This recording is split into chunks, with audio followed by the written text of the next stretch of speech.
A lot of you have been asking about the horror games in the comment sections under the latest videos.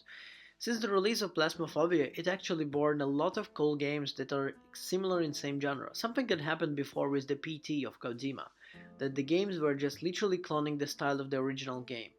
Today's game is something that is clearly inspired of Plasmophobia. So if you love catching ghosts with your friends on your own, this game will be for you, just to try something new, something else. And before we dive deep into the world of the other news game, sweet teaser, it's called Ghost Watchers. I would like to ask you, if you're not subscribed to our channel, please do that. If you are already, check if you have notification bell because it really helps us and supports our channel. Then a like, a comment, and we're ready to start the review on the game. So there is something special about this kind of new horror games where you're catching ghosts. It's a really horror atmosphere, a scary place. And believe me, it's super cool. So today's game, Ghost Watchers, is already early access Steam game that's hit some charts, have some good player base I would say already for the game that's been developed almost by only one person, and there is a lot of interesting things.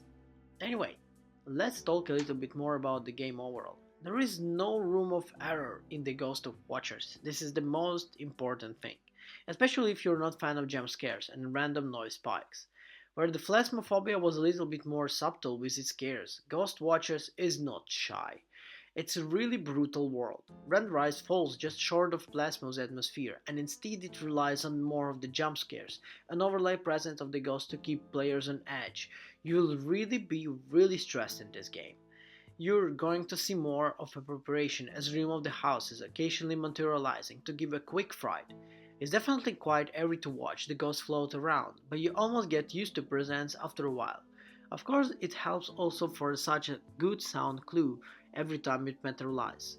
Ghost Watchers changes up the hunting mechanics a bit, swapping up out the game of hide and seek from Phasmophobia for something is a little more precise. As you already understand, we quite compare a lot of things in the game to the Plasmophobia because the games are in quite a similar genre, and Ghost Watchers is doing some things better, something worse. Anyway, if you're caught inside of something that's hunt ends, unless you're carrying the right protective item or have a sword or a bomb, the ghost is going to pop up on your screen and kill you. There is no chance you're gonna stay alive. Again, this is the startling first two times it happens, but it's a bound of the happening frequently that loses its impact. While in Plasmophobia, you're never really guaranteed to see the ghost. Ghost Watchers goes to the way to make sure your creepy models of each hound type don't go to waste.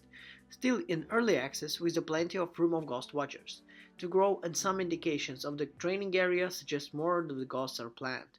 For now, through its really funny and twist familiar formula with the potential to be something truly terrifying and challenging. As it stands, it's easy to accumulate and ghost attacks and be very protective minimize the threat.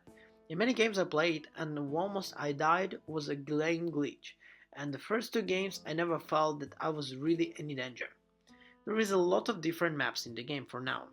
For the early access game you have three different games, while there was one that I would say boring one, the police station, there is one cool where you're in a haunted house. But being still early access game, it will for sure gain a lot of things. It is clearly, like we said, inspired by Plasmophobia by many things. I must say that it's closer to the Ghost Exorcism Inc. than any other thing, easier than Ghost Exorcism and funnier than Plasmophobia. You catch a ghost that are in demand exclamation like a Pokemon. So you drop some kind of like a bomb, then and it will blow up and take them. It sounds awful, but believe me, it's fun. Every single item works like a charm, and you can throw these things into the ghost to defend yourself. Desperate needs more maps. Small ones like abandoned houses in my humble opinion was really the best one. The school is okay, the police station, like I said, is terrible. Characters are handicapped, or something you can only grab one item at a time in the right hand.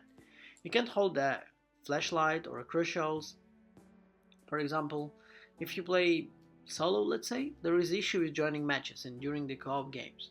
There is a lot of details, missing details, like light bulbs or whatever. They should be paying attention to these kind of things, and believe me, I think this will be fixed. It mixes the aspects of the different various of games of the trending horror. Exorcists, paranormal things, investigation, it's simply more what do you need? More hard work, passionate effort, more polishing, diminishing real. The real content updates, otherwise it's gonna go down the hill. Anyway, I believe that it's cool. The game is already good state for an early access game. It needs some more polishing, has a couple of annoying bugs, here or there, voice recognition kind of stuff, but it's more than just playable. The lack of the tutorial makes it a bit of hard to get into it. Unlike the other titles with similar topic, the game encourages you to experiment and test hypotheses in order to narrow down the goals into characteristics. Us to be reviewed. Anyway, thank you everyone for watching. The mark, we're not gonna mark this game. I will just say try it. This is the mark for the Ghost Watchers. Ciao.